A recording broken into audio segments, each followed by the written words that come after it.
nós vamos ter esse tempo para estudar a palavra de Deus, nesse capítulo onde Paulo começa a descrever, então, a respeito da nossa justificação pela fé. Romanos 4.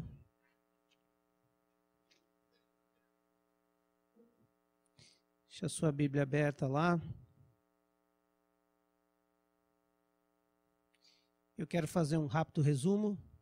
Os 3 primeiros capítulos de Romanos, Paulo usa todos os argumentos para chegar a uma conclusão das mais importantes para todos nós.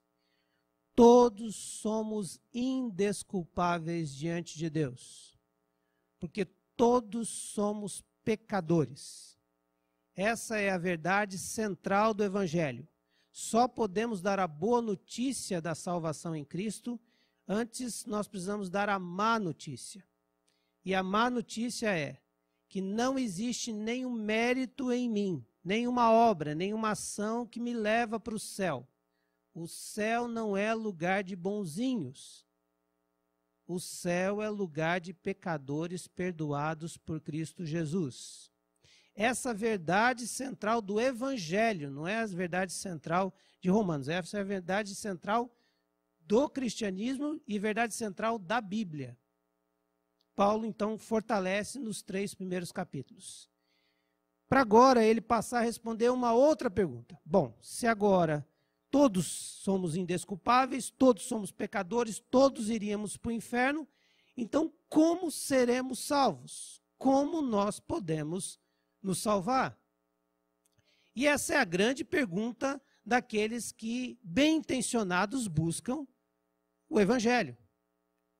Os cristãos, a pessoa que vai a uma igreja, a pessoa que busca confessar numa fé, ela tem essa pergunta dentro dela.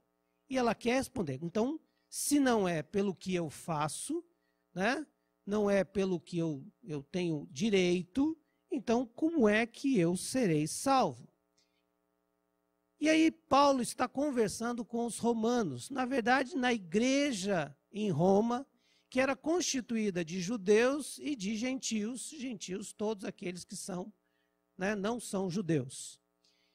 E Paulo percebe, então, nas conversas, talvez algumas pessoas já tinham passado para ele, que havia dentro dessa igreja um conceito de que, sim, nós seremos justificados pelas nossas obras. Porque o judeu acreditava e sempre acreditará que nós seremos salvos pelas nossas obras. Então, se você perguntar para um gentil, para um judeu, como seria salvo, ele diria, claro, pelas minhas obras. Mas Paulo vai responder categoricamente, a partir do versículo 21 de Romanos 3, em diante, Romanos 4 e 5, que a salvação é somente pela graça mediante a fé em Cristo Jesus. E é por isso que nós estamos estudando Romanos, queridos.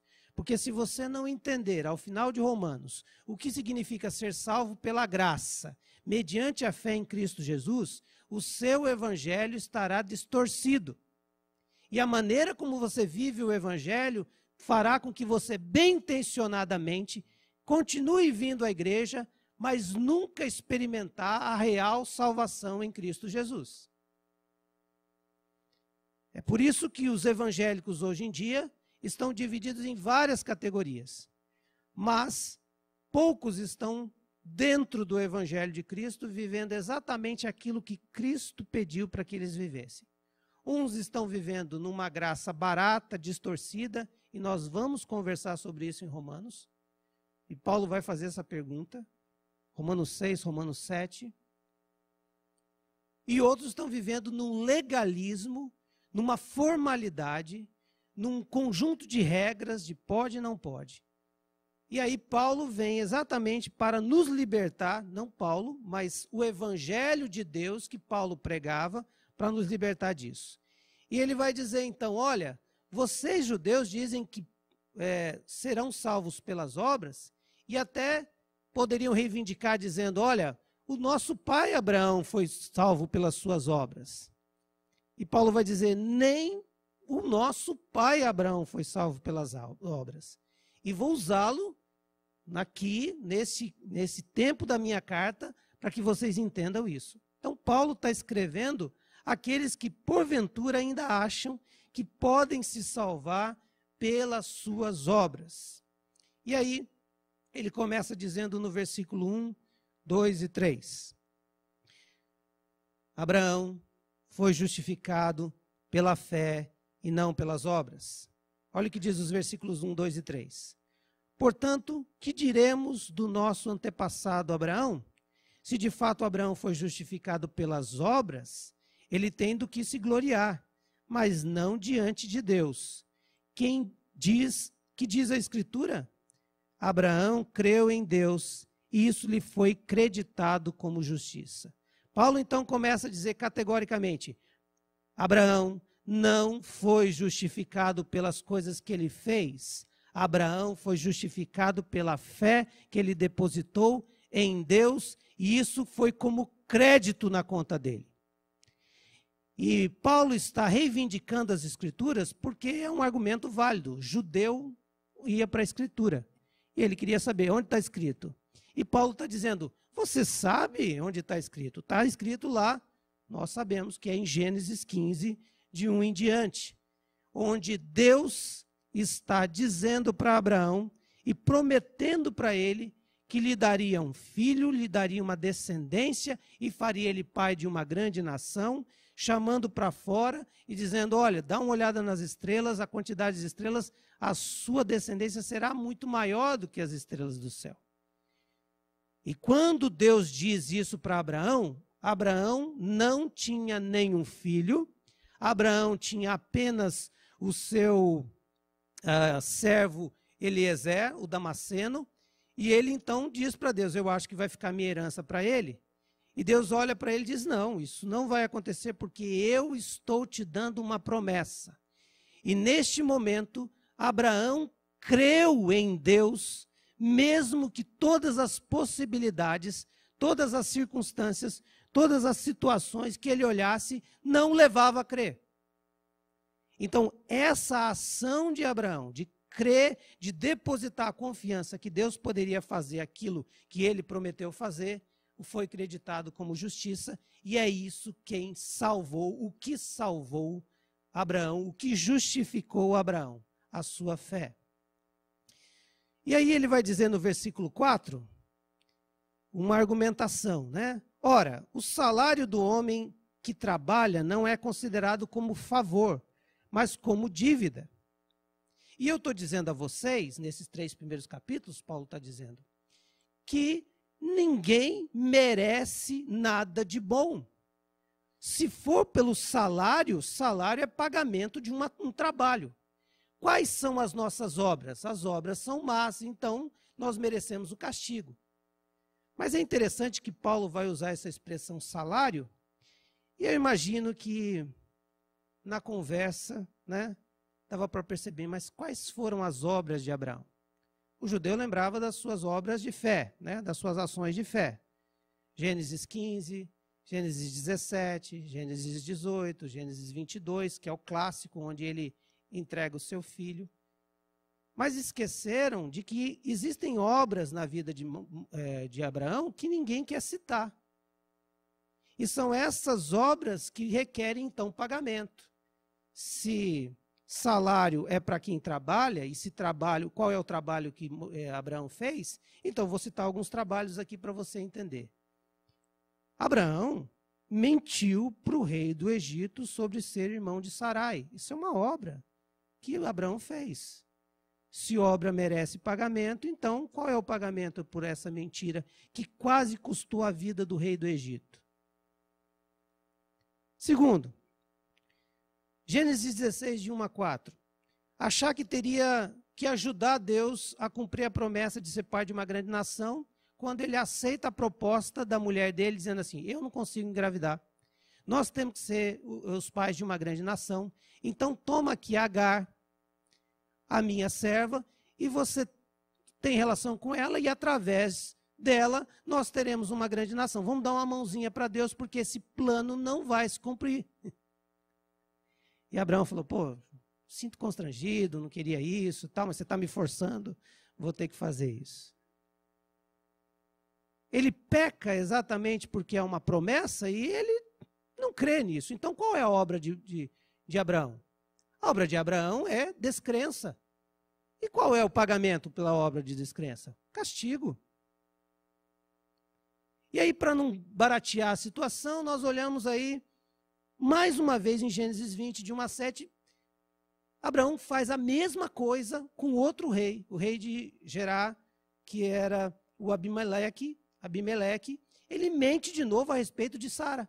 Diz assim, não, é minha meia-irmã e tal, para poder fugir.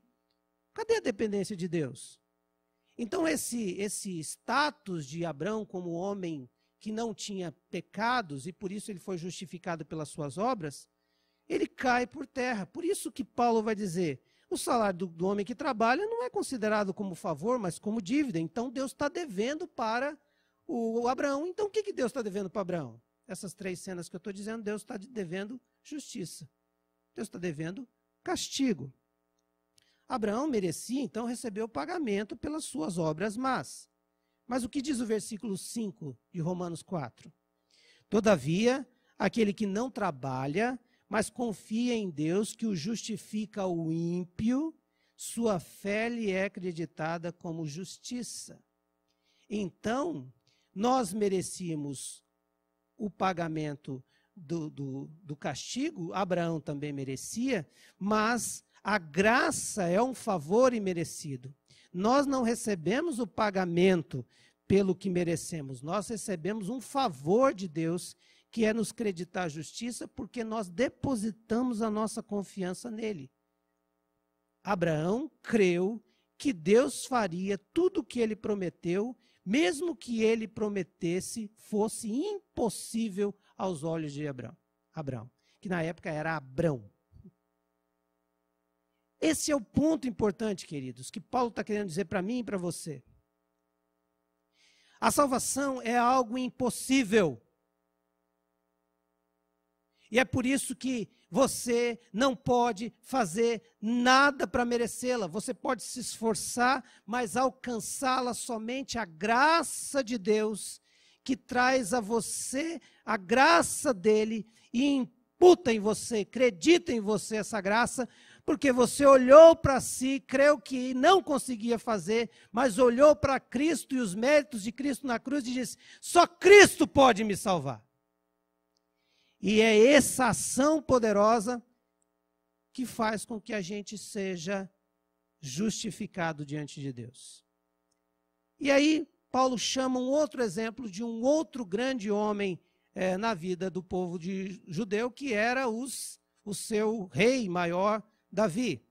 E ele vai dizer no versículo 6, Davi diz a mesma coisa quando fala da felicidade do homem a quem Deus acredita a justiça independente das obras. Novamente, o judeu venerava o seu rei Davi. Agora vamos dizer algumas obras más de Davi. Uma só. Aquele ficou mais conhecido. Qual? Fala aí, gente. O que? O adultério dele com Batseba, e depois ele manda matar o seu comandante. Bom, uma sucessão de erros, porque pecado gera pecado e abismo gera abismo. E nessa pisada foram várias pisadas de pecado. Agora, ninguém está aqui justificando ou condenando esses dois. Nós só estamos trabalhando o que o texto diz. Todos pecaram. E o pagamento pelos nossos pecados, pelas nossas más obras, deveria ser o castigo eterno. Então, Davi, como Abraão, merecia receber o pagamento pelas suas obras más, mas foi justificado pela fé. Versículo 7. Como são felizes aqueles, e ele está citando qual versículo aqui? Está citando aqui um salmo de Davi, que está, o Salmo 32, que Davi está dizendo exatamente a respeito do perdão de Deus com relação ao seu ato com Batseba. Como são felizes aqueles que têm as suas transgressões perdoadas, cujos pecados são apagados. Como é feliz aquele a quem o Senhor não atribui culpa. Nós sabemos que Davi reconhece a sua humanidade e sabe que se não for Deus que o perdoasse, o restaurasse, ele estaria perdido. E foi isso que aconteceu.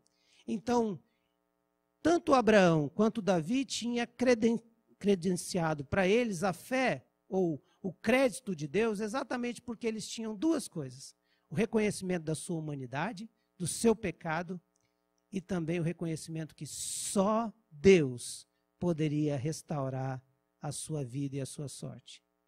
Fundamento da fé. Eu não posso nada. É Ele quem pode. E eu deposito a minha vida nele. E aí Paulo vai descrever que a justificação, ou seja, você ser declarado justo por Deus, não depende de religião. A justificação não depende de religião. E Paulo vai dizer isso porque os judeus tinham duas grandes bases doutrinárias na sua religião. A primeira delas é que, para se tornar um judeu eleito por Deus, reconhecido por Deus, fazer parte do povo de Deus, ter a aliança com Deus, ele tinha que ser circuncidado. E o segundo, ele deveria cumprir a lei judaica, a Torá, e os mandamentos que Deus tinha dado a Moisés no Sinai e, em consequência, da Torá. Então, essas duas observâncias faziam com que eles diziam: este sim é judeu, este está justificado, porque ele cumpriu todas as coisas. Então, ele está justificado pelas coisas que ele fez. Novamente, justificado por quê? Pelas suas obras. E Paulo vai dizer: Abraão não foi justificado pela sua circuncisão. Abraão foi justificado pela sua fé, porque ninguém vai ser justificado por seus símbolos externos, pelas as suas ações externas, mas sim pelas suas decisões pessoais. Os judeus diziam que quando Abraão foi circuncidado no capítulo 17, ali Deus imputou a ele o sinal e neste momento ele estava justificado para sempre. Mas Paulo está dizendo que a justificação de Abraão não foi no ato, não foi no rito, não foi porque ele cumpriu um ritual e ali ele foi justificado. Foi antes. A Bíblia vai dizer que isso aconteceu em Gênesis 15. E o que nós estamos falando aqui é que os judeus acreditavam que em Gênesis 17 que houve isso por causa dessa circuncisão. Então, se não houvesse a circuncisão, Abraão não teria sido justificado. E se você lembra um pouquinho da história, se você leu já o livro de Atos, se você já leu o livro de Gálatas, a polêmica era exatamente essa. Gente, aceitaram Jesus, mas não estão circuncidados. Então, se não estão circuncidados, circuncidado é aquela operação que se fazia no órgão masculino da criança no 8º dia. Hoje seria uma operação de fimose, para a gente entender. Esse era um sinal que ia tirar aquela impureza e que agora havia um sinal de que essa criança fazia parte do povo de Deus. Então, a grande questão de Paulo com todos os outros judeus da época era porque alguns ainda queriam dizer o seguinte: Jesus mais a circuncisão. Aí se mostra um verdadeiro justo, aquele que está justificado, aquele que está salvo. E Paulo está dizendo: é nada disso. É apenas Cristo, absolutamente Cristo. E Paulo está dizendo: nem Abraão foi justificado pela circuncisão, porque ele foi circuncidado depois que foi a sua justificação, quando ele creu lá na promessa de Deus. E aí ele vai dizer então, que na verdade, capítulo 4, versículo 9 e 10, que isso não foi antes, isso não foi depois, foi antes. Olha que diz o versículo 9 e 10. Destina-se esta felicidade apenas aos circuncisos ou também aos incircuncisos? Que felicidade? o perdão de pecados, a salvação.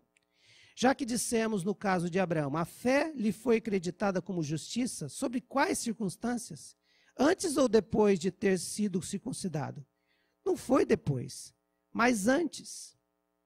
E os historiadores dizem que há 14 anos entre Gênesis 15 e Gênesis 17. E os judeus, os rabinos, acreditam que há 29 anos de diferença. Então, vamos pegar aí o menor. 14 anos antes, este homem já foi justificado pela sua fé. 14 anos antes. E 14 anos depois, houve um sinal da sua fé. E essa é uma coisa interessante, porque a circuncisão é apenas um símbolo, um sinal, um selo, uma demonstração pública. Versículo 11 e 12. Assim ele recebeu a circuncisão como sinal, como selo da justiça que ele tinha pela fé, quando ainda não fora circuncidado. Portanto, ele é o pai de todos os que creem, sem terem sido circuncidados, a fim de que a justiça fosse creditada também a eles. E é igualmente o pai dos circuncisos, que não somente são circuncisos, mas também andam nos passos da fé que teve no nosso pai Abraão antes de passar pela circuncisão. Paulo está dizendo uma coisa muito simples, mas profunda aqui. Não é o sinal que você carrega de cristão que faz de você um salvo por Cristo Jesus. Mas é o que aconteceu internamente. É a sua fé depositada no Cristo Todo-Poderoso que o faz ser salvo. A circuncisão para o judeu é parecido com o batismo para alguns cristãos hoje. Toda vez que eu vou batizar alguém, nós vamos fazer o discipulado, eu faço a mesma resenha. Querido, querida, só para você entender, o que você vai fazer nesse domingo, nesse sábado, e você vai ser mergulhado nas águas, não tem poder salvífico sobre você. O fato de você estar lendo a Bíblia como está lendo, não quer dizer que Deus vai olhar e falar assim, pontos para você. Está mais salvo do que ontem. O fato de você vir à igreja não salva você. O fato de você dar o seu dízimo não salva você. Nada que você faz vai salvar você, porque isso são sinais externos do que na verdade devia acontecer internamente. Se o sinal não representa o que existe antes, ele é nulo, não faz sentido algum. O que Deus está falando através do apóstolo Paulo é algo muito sério, é algo muito marcante. Ele está dizendo, se o seu evangelho, se o seu cristianismo não é algo que representa a sua fé, o seu verdadeiro ador a Jesus, tudo que você fizer será religiosidade. E não vai ter poder nenhum de salvação. A religião dos judeus era baseada em sinais externos. Orava 3 vezes, virado para o muro, fazia as orações em voz alta. Eles tinham um tipo alguns andavam com um tipo de filactério, algumas coisas que eles ficavam ali orando, tinha suas orações matinais, tinha suas ofertas, tinha os seus jejuns, até o jejum que eles praticavam, mas se isso não fosse fruto de uma dependência de Deus, se eles achassem que estavam fazendo pontos percentuais com Deus, era nulo e vão. Segunda coisa que Paulo vai fazer a sua crítica poderosa no capítulo 4, é que essa religião dos judeus era baseada num conjunto de leis e regras. E eles acreditavam plenamente que seriam justificados pelo cumprimento da lei, ou seja, pelo que eles faziam de certo ou errado. E isso caracterizava como obras. Então, o judeu acreditava tanto nisso, que existe os chamados 613, que são 613 mandamentos. São os 10 mandamentos mas toda a compilação de todas as regras que existem lá em Levítico, Número, Deuteronômio, aliás, que existe em Êxodo, Levítico, Número e Deuteronômio. Uma compilação, a lei para tudo. E eu estava olhando alguma dessas leis, existem 248 leis que são leis positivas. Ou seja, algo que diz assim, adorarás a Deus, amarás o teu irmão e tal. Tudo era lei. Né? Talvez até beijar a esposa, beijar o esposo. Para alguns tem que ser lei, né? Porque às vezes o cara não toma um banho e tal, tem que ter uma lei para acontecer isso. Mas imagine só você viver em cima disso. Mas são 248 leis positivas. E a ideia é que são 248, eles ligavam a ideia de 248 ossos do corpo. Ou seja, cada osso estava dizendo, junte-se a mim para cumprir o preceito. E os outros 365 para a ideia desse ano solar, né? Onde a ideia de que cada dia está dizendo, não transgrida, que são os mandamentos negativos. Hoje, não peque.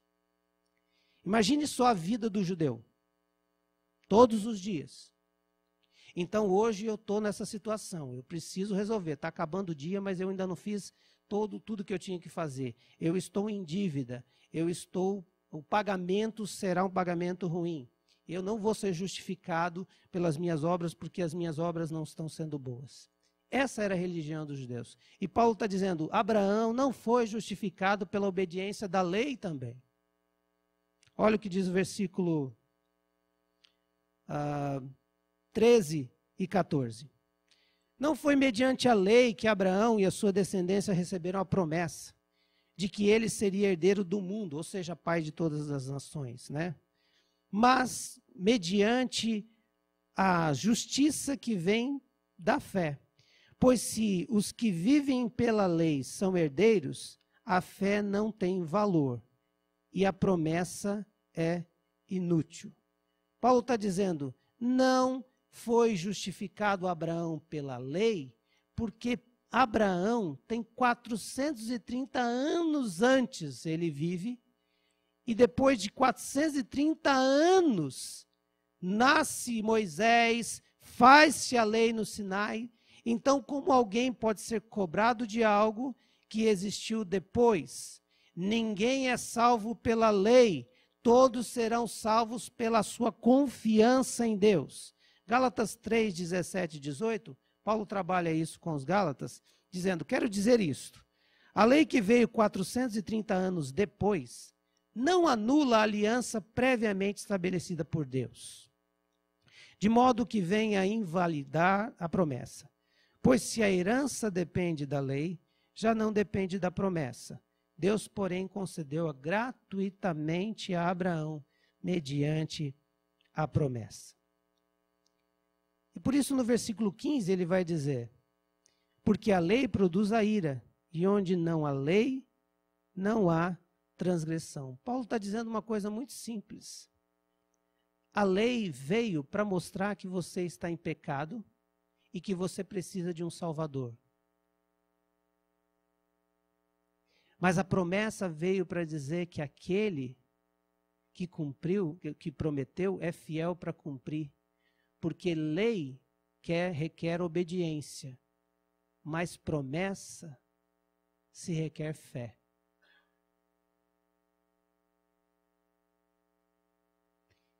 E o justo vai viver exatamente pela fé, como Abraão foi justificado pela fé. Versículo 16 até o 19. Portanto, a promessa vem pela fé, para que seja de acordo com a graça e seja assim garantida toda a descendência de Abraão. Não apenas aos que estão sob o regime da lei, mas também aos que têm a fé que Abraão teve. Vou parar um pouquinho aqui e vou dizer que esse texto complica porque os judeus, quando acreditavam a fé que Abraão teve, eles interpretavam de uma forma diferente. Aliás, o grande problema da Bíblia é que as pessoas interpretam do jeito que elas querem. Chama-se hermenêutica, né? Eu pego e falo assim, não, eu quero interpretar do meu jeito. E quando havia uma argumentação entre judeus e os cristãos, a respeito desse conceito aqui, aos que têm a fé que Abraão teve, mas qual foi a fé de Abraão? Eles reivindicavam o conceito do Velho Testamento que fé é igual a fidelidade. Então, se eu for fiel, serei salvo. Se eu for fiel, então Abraão foi fiel, então ele conquistou a sua salvação. Mas a fé bíblica, o conceito de fé trabalhada no Novo Testamento não é fidelidade, é confiança. Então a pergunta não é se eu for fiel, a pergunta é: se eu depositar a confiança em Deus, serei salvo. Você percebeu a diferença? Fiel tem a ver com as suas obras. Foi fiel ou não foi fiel? Então, inferno. Você cumpriu todas as coisas ou não cumpriu? Inferno. Agora, você depositou a sua confiança em mim? Sim, eu não consigo chegar lá, Deus. Eu sou miserável, eu não consigo chegar ao céu. Se não for o Senhor, eu estou perdido. Então você alcançou, acreditou, eu acreditei justiça em você, você está justificado. Sabe qual é o problema da salvação? É que nós sempre temos que fazer alguma coisa para merecer as coisas. De graça a gente desconfia. De graça, fácil assim, o mundo não tem coisa assim. Não, é só você receber. É só você reconhecer que precisa e receber. Está com sede? Reconhece que está com sede e bebe da água da vida. É simples. Reconhecer que você está com fome e come do alimento que é o pão da vida. É só isso. Eu sou o pão da vida, eu sou a água, eu sou... E aí a gente fica olhando, mas não tem que pagar nada? Não, mas já foi pago. Fé para o Novo Testamento não é fidelidade só. Fé no Novo Testamento é confiança. É depositar a nossa confiança no Senhor. E aí, vai continuar ali no versículo. Ele é o Pai de todos nós. Versículo 17. Como está escrito, eu o constituí Pai de muitas nações. Ele é o nosso Pai aos olhos de Deus. Quem é o nosso Pai aos olhos de Deus? Abraão. Em quem creu. Veja, não é a glória de Abraão, é exatamente a humanidade de Abraão, a dependência de Abraão, a situação miserável de Abraão. Ele creu que seria pai de todos nós, nós seríamos a descendência de Abraão, ou seja, o povo de Deus. Nós somos descendentes de Abraão pela raiz espiritual. Eu e você, a igreja de Cristo é o povo de Deus, que nasce lá em Abraão, que foi justificado pela sua fé. Pensa, esse homem acredita numa promessa. Quando ele olha para si e não tem nenhum descendente. Então ele olha para si e fala assim, só o Senhor mesmo pode fazer o que o Senhor está prometendo fazer. Isso é depósito de confiança. E mais, olha lá, o texto diz, ele é o nosso Pai aos olhos de Deus, a quem creu, o Deus que dá vida aos mortos e chama à existência coisas que não existem, como se existissem. Paulo está reivindicando uma ideia muito interessante aqui. Primeiro, ele pode estar falando da ideia da fragilidade de Abraão e de Sara, quando no capítulo 18 há um fortalecimento de que não seria por Agar ou por Ismael, o filho que nasceu dessa tentativa de acertar a situação. Era da Sara, que tinha 90 anos e era estéril. E dele, que tinha 100 anos. Paulo está dizendo, Deus é o Deus que pode gerar vida aos mortos, chamar os mortos, dar vida aos mortos. E talvez essa ideia de que eu estou morto aqui, aqui não sai nada. Aqui não tem condição. Não tem condição de gerar uma grande nação aqui. Não tem condição de gerar um filho sequer, quanto mais uma grande nação, Deus.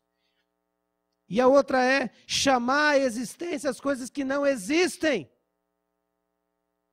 Por que Abraão foi creditado como justiça? Porque no versículo 18 ele crê contra toda esperança. Em esperança creu, tornando-se assim pai de muitas nações. Como foi dito a seu respeito, assim será a sua descendência. Sem se enfraquecer na fé, reconheceu que o seu corpo já estava sem vitalidade, pois já contava com 100 anos de idade e também o ventre de Sara já estava sem vitalidade. Meu irmão, quando você olhar para a sua vida cristã e achar que você está tendo méritos para a sua salvação, você não entendeu o conceito de fé. Quando você levantar de manhã e o inimigo começar a dizer assim, hoje eu acho que do jeito que está, Deus está de mal com você. E se você perigar hoje, morrer, sei não. Tua salvação está por um fio. Porque na conta dos céus você está em déficit. Pastor, eu não sei. Um dia, se Deus quiser, eu posso ser salvo. Sim, é verdade. Se Deus quiser. E Ele quer.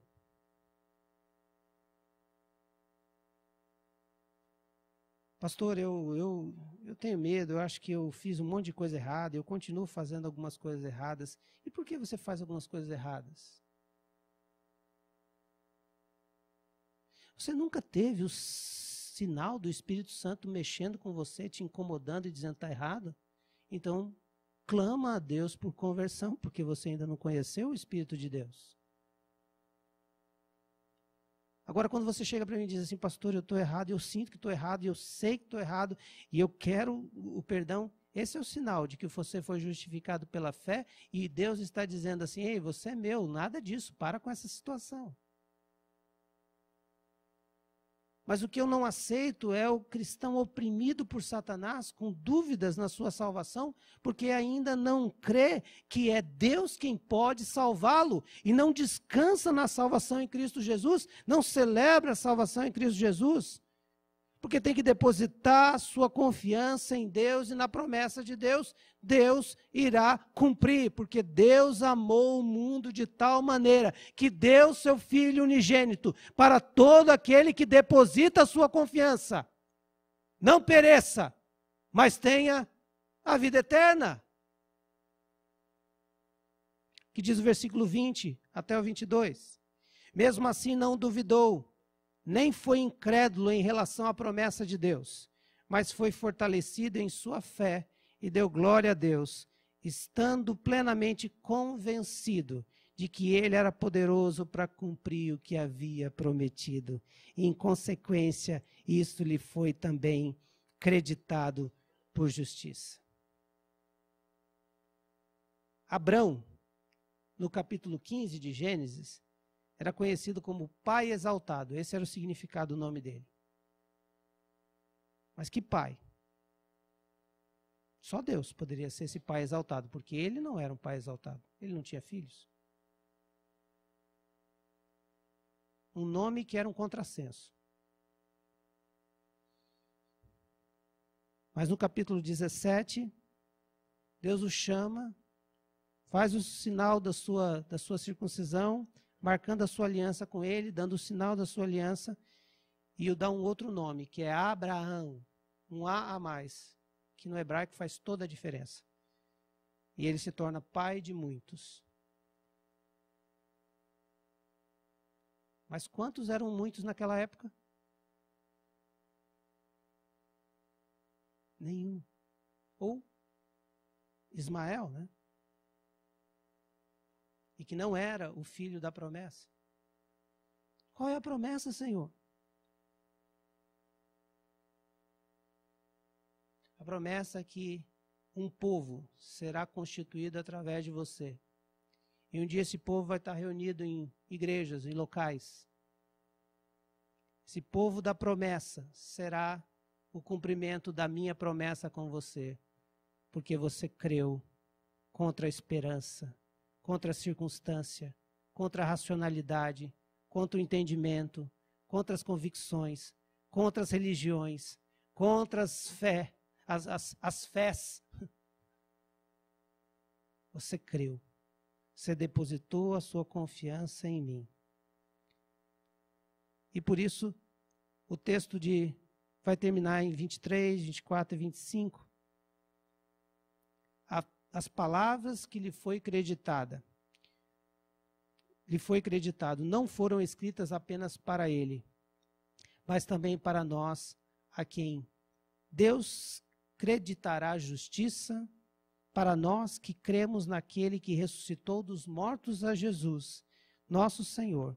Ele foi entregue à morte por nossos pecados e ressuscitado para a nossa justificação.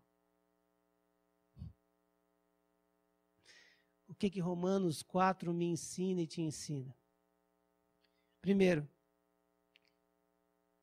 você e eu não somos justificados diante de Deus pela religiosidade que a gente tem. Nem pelo batismo, nem por ir à igreja, nem pelo dízimo. Esses são sinais da sua obediência a Cristo. Esses são sinais da sua dependência de Deus. Esses são sinais da sua confiança em Deus. Mas o que salva você, o que justifica você diante de Deus, são os méritos de Cristo, a convicção de que eu e você somos indesculpáveis diante de Deus. E os miseráveis chegam diante de Deus, clamando por salvação, e Ele gentilmente os dá em Cristo Jesus. Graça, totalmente graça, porque cremos que quando Cristo morreu, Ele perdoou os meus pecados, mas quando Ele ressuscitou, Ele me justificou a condição de entrar no céu, porque quando Deus olha para mim, vê um justo. E é por isso que nós vamos ter esse tempo da ceia do Senhor. Porque a ceia do Senhor é a lembrança de que, como disse John Owen, no livro chamado Por Quem Cristo Morreu, a morte da morte na morte de Cristo. A morte da morte na morte de Cristo. Aquilo que era o nosso pagamento pelo pecado, porque o salário do pecado é a morte, nós vamos estudar sobre esse texto, foi paga por Cristo na cruz. Então não existe nenhum mérito seu e nem meu. Mas os méritos todos são de Cristo Jesus. E nós esperamos a volta dele para reinar com ele eternamente.